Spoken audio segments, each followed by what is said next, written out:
بسم اللہ الرحمن الرحیم۔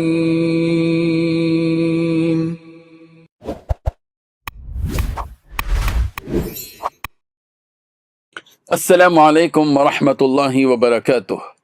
الحمد للہ وکفی وسلام علی عبادہ الذین اصطفی، اما بعد۔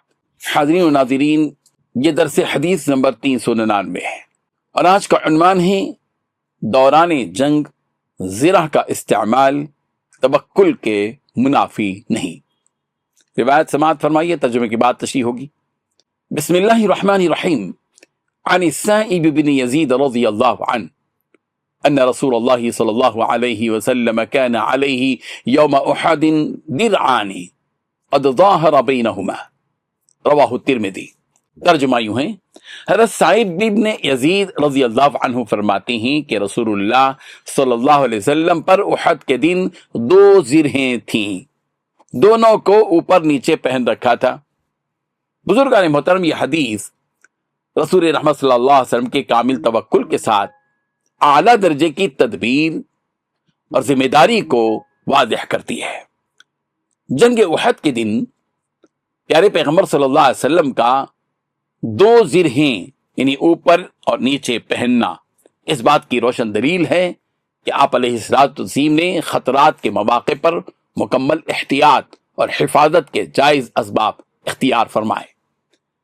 اس سے معلوم ہوتا ہے کہ اسلام میں توکل کا مفہوم یہ نہیں ہے کہ انسان سارے ہی اسباب کو ترک کر دے، بلکہ توکل یہ ہے کہ ممکنہ تدابیر اختیار کر کے نتیجے کو رب ذوالجلال کے حوالے کر دے، سپرد کر دے۔ یہ حدیث امت کو یہ اہم سبق دیتی ہے کہ دینی مقاصد کے لیے جد و جہد میں حکمت، تیاری اور احتیاط سنت نبوی کا لازمی حصہ ہے۔ پیارے پیغمبر صلی اللہ علیہ وسلم تو نبیوں کے سردار ہیں اور آپ علیہ السلام تو توکل میں مثالی ہیں، لیکن اس کے باوجود آپ علیہ السلام نے جنگ کے موقع پر زرہ کا استعمال فرمایا، جنگی لباس کا، فولادی لباس کا استعمال فرمایا اور امت کو اس بات کا سبق دیا کہ میں نبی ہونے کے باوجود بھی اسباب کو اختیار کرتے ہوئے توکل اختیار کر رہا ہوں۔ یہ ایک بنیادی حقیقت ہے۔ بعض مرتبہ لوگ توکل کے بارے میں غلو سے کام لیتے ہیں، سنت نبوی کو چھوڑ کر توکل کرتے ہیں اور اسباب سے کنارہ کشی اختیار کرتے ہوئے توکل کرتے ہیں۔ یہ توکل نہیں ہے۔